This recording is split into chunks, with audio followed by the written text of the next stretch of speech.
Alright, so I am back, and today we are going to be taking a look at the Transformers Beast Wars. I think it's Beast Wars 2, or it could be Beast Wars Neo. It's one of the Japanese Beast Wars. Gigastorm, which, I never watched the show, but I did read up. Gigastorm was, I believe originally was repaint, was Megastorm, and he was originally a repaint of, the G2 Megatron, the tank version, and then somehow he got upgraded into this, which I'm sure most of you have already realized this is essentially a G1 trypticon. And I never had a trypticon. I never had a Gigastorm. This is my first time owning this thing. And I love this toy.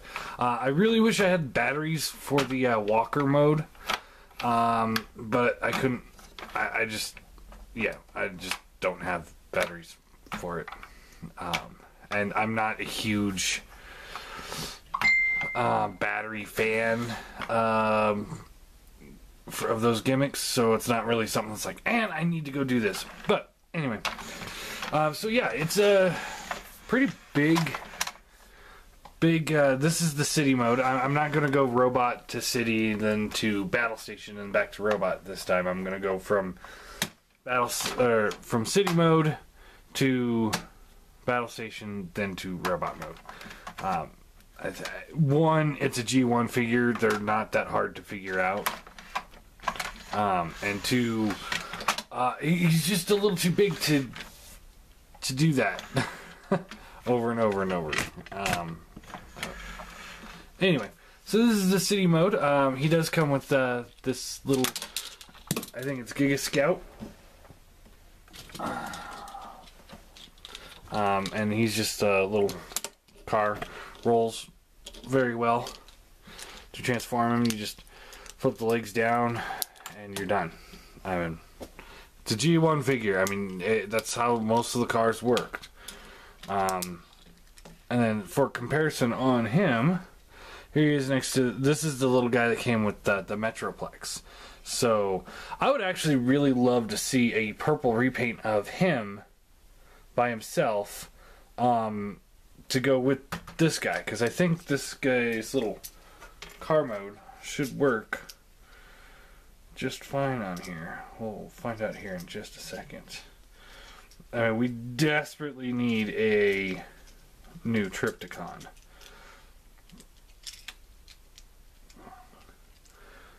So yeah, he's a little too wide, but it's almost forgivable. No, it doesn't work. He's too wide.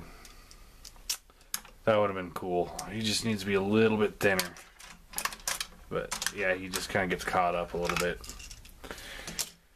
But yeah, he's as you can see, it's really awesome. Let me grab.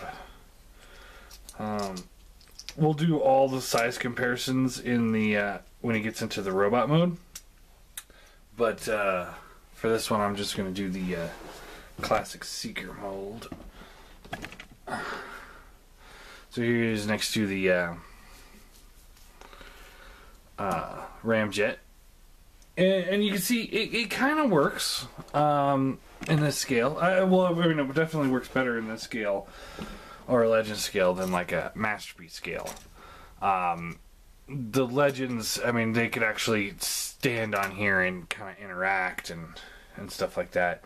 So that definitely works better, but that's kind of true for most of the G1 City Bots. They're not as big as they should have been, but I mean, they're as big as they could have been at the time.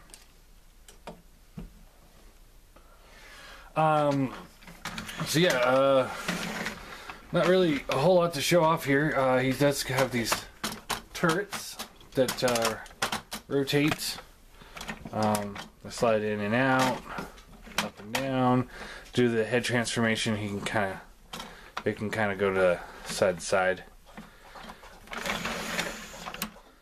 And what you're hearing in the background is my new dog. he decided to come in and do a get a drink of water while doing a review. So pay no attention to him. But yeah, he's got the big platforms here. As you can see, he's kind of getting stuck here. But he's got the big platforms, the roller type surface going on here. He's big, he's cool. But yeah. And then for his battle station mode, you flip these panels in, and then you flip these panels in here. Those will rotate down, and there you go. It's pretty much the same thing, really. Not a whole lot different there. Oh, this comes up, and the little guns come down. Again, not the most thrilling of transformations here. This is where the batteries would slide into. And yeah, that's really all there is to these modes. But the real awesomeness is you rotate the head around here, or flip these cannons up, get those out of the way, rotate the head around, close that. That was all off screen, wasn't it? I can't zoom out any further. Anyway, so this is how he was. So you just rotate this whole head assembly around. And then this piece here was out like this, so you just close that up. Collapse those together.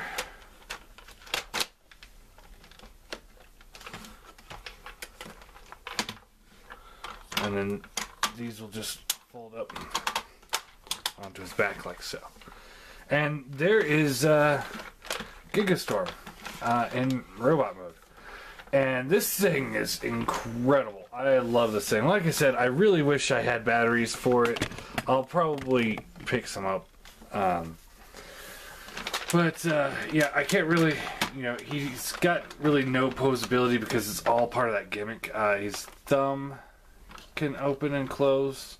Head can kind of rotate around. You have to move these things out of the way to get more mobility. The head itself can look up and down a little bit, and then the mouth can close or open and close just a little bit. And he doesn't have a lot of the accessories that Trypticon had when Trypticon first came out. He's missing lots of little guns and stuff like that. And he's got this big horn instead of a little plate. And then you can take the little car guy and just plug him right into the chest. But yeah, he's really, really awesome. And yeah, I love this figure. It's just incredible.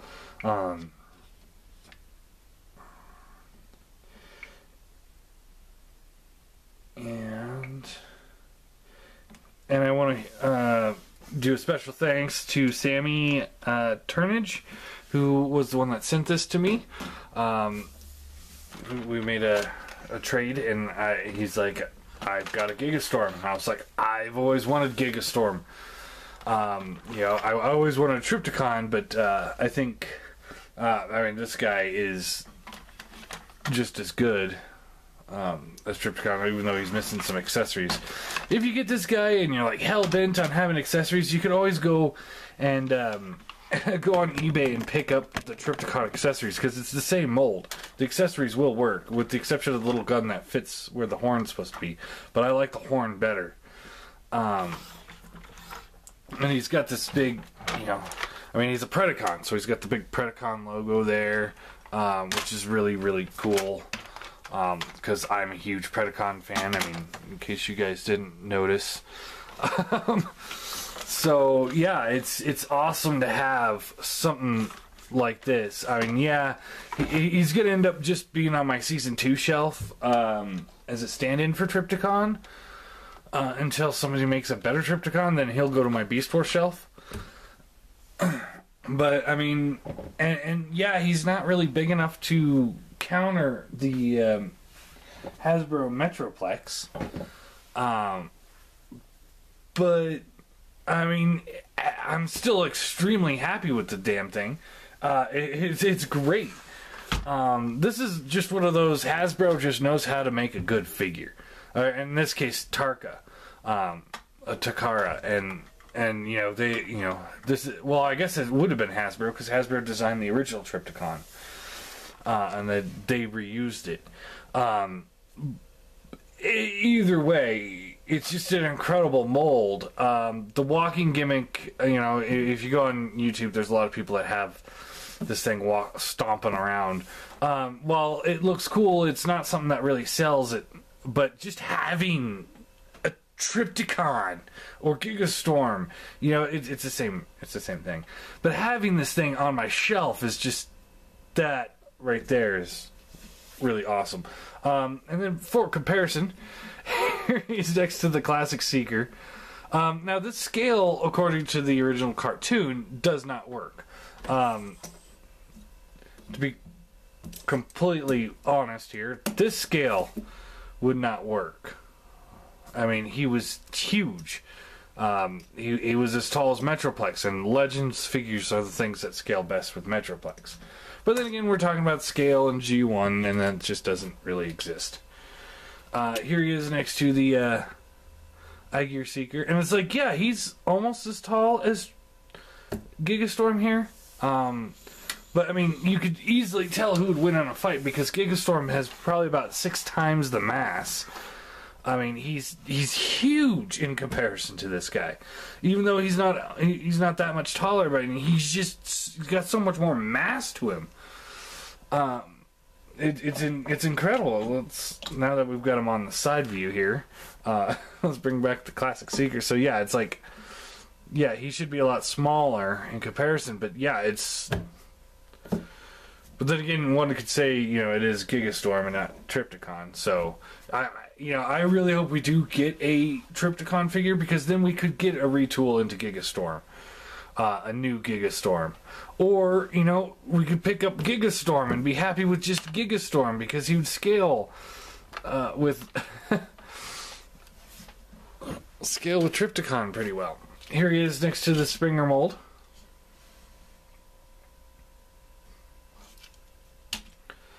And MP car. So there you go. Again, it doesn't really scale the best, but I mean, it still is, you know, the best that we're gonna get for a while. You know, rumor is that Make Toys is gonna make one, and if they do, it's probably gonna be about the same size of this guy. So that brings in the point of, well, why would you get a new one if you can get the old one? You know, this guy sells for about $150, I think.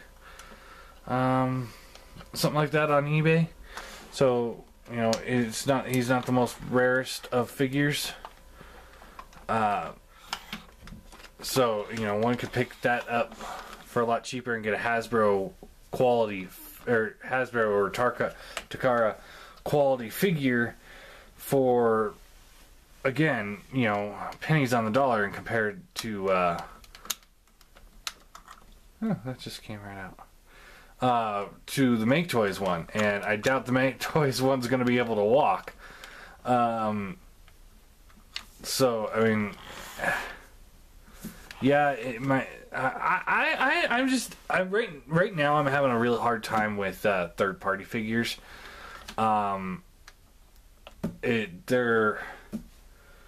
There's been some issues with the last like handful of third-party figures I've gotten that are just kind of like almost crap, and been really disappointing. And it's like then I get like the MP Bumblebee or this thing, and it is you know, the MP Bumblebee is by far the best figure I reviewed this week because due to quality and transformation, but this is my favorite thing I reviewed this week because it's just it's a fucking Gigastorm. I mean, this is just a fun toy, and you know it's heavy duty plastic, and I'm not concerned about this thing breaking on me like I am with every single third party figure that I've been opening lately. Okay, there. Said my piece. We're good. 4 rating. You know, it's unfortunate that he can't be posed without the batteries, and you know the batteries really, you know, are a huge feature with this guy. So without batteries, he's pretty worthless without his gimmick when it comes to posability. You know, that's really unfortunate, but it's not a make or break for me. Like I said, I could probably get, you know, I'm gonna get some batteries at some point. But it does not matter on the awesomeness of this figure. All in all, I have to give Gigastorm here. I'm gonna give him a 9 out of 10. 9 out of 10. Because I mean, it's trypticon. You know, it's a G1 mold, and I'm still having a blast with it today, even though it's not that posable. But it's a G1 mold that walks. I really wish I had the batteries. the more I'm doing this, the more I'm thinking like, man, I should have gone to the store and gotten some batteries for this thing. But oh well, what's done is done, right? But yeah, he's really cool. I really like this guy. I do recommend picking him up. You know, you're gonna have to pay aftermarket prices because this thing's pretty old at this point, and get him on eBay. But I mean, if you don't have a Trypticon, this is gonna be the best option, the best stand-in for a Trypticon. Anything else that people make, you know, like make toys. I mean, think about it. This thing's gonna cost you about $150 or so, brand new. Need I stress that? Brand new. You can get this guy in a box for like $150 or so. To buy the Make Toys one that may or may not come out this decade, we're talking $400.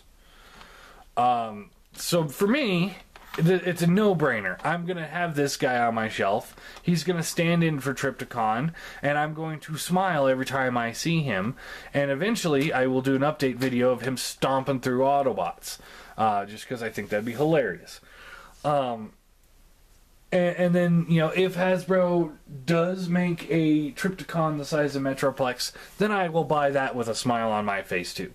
But I'm not getting into on this bandwagon of buying a city bot this big for that kind of money. Just get the G1 figures. You can get them cheap enough on eBay. There's no point to spend that kind of money on something that's, yeah, it's going to be a higher quality figure, but I mean, every third-party figure I've reviewed in the last like 2 weeks, something's broken on it, like right out of the box, and it's like, what the fuck is going on? So anyway, nope, that's not a 5mm port in his mouth. Anyway, it's a really great figure. I do recommend it. Definitely think about. I would definitely recommend picking this thing up, or a G1 Trypticon. One of the two, you'll be happy. It's just a fun toy, and you know, I'm imagining once you get this batteries on there and you turn it on and have it chase your cat. I mean, that's going to be a hoot and a half right there. So, yeah, there you go, Gigastorm.